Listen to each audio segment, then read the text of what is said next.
Welcome to this audio capsule sponsored by A.P.P.I. This space is designed to provide you with important information on finding housing in Quebec as a migrant. We invite you to relax and focus as you listen and absorb the context. Capsule 1. Montreal Housing Crisis. A little bit of context. Renting an apartment in Montreal during a housing crisis can be very challenging. This year, 2025, the city is experiencing a worsening housing crisis with increasing rents, evictions, and a lack of affordable housing. These are some interesting facts you need to know to better understand the context of the crisis and how this impacts the rental market.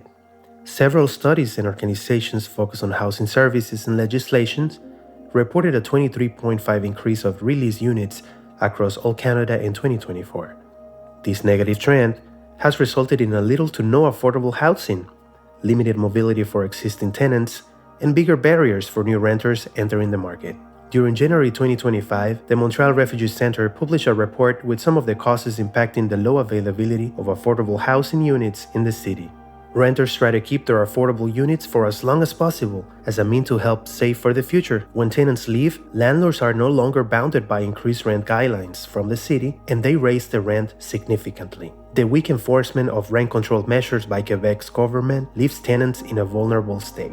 On the other hand, as a new arrival or asylum seeker, there are some other challenges we have to face when it comes to renting a private room or an apartment. These challenges may vary according to every individual's circumstances and status, from a lack of a rental history, lack of a credit report, or the lack of a co-signer, to the size of the units tenants need versus their budget, and the fact that we don't often have a secure job to depend on when we arrive to Canada, nor working references to become more appealing within the market.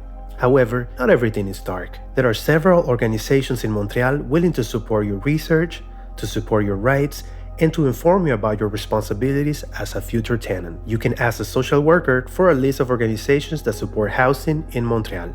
And let's not forget, renting an apartment is also a business transaction, and therefore, there are several resources or options that we can use in our favor to accomplish our goal. If you wonder, what information can I provide? What options do I have? How can I use this information in my favor? Don't worry. We will try to answer all these questions and provide you with the necessary tools and knowledge to start your research and support you on your endeavor. Remember, you're the starring of your own process, and I am sure you can do this.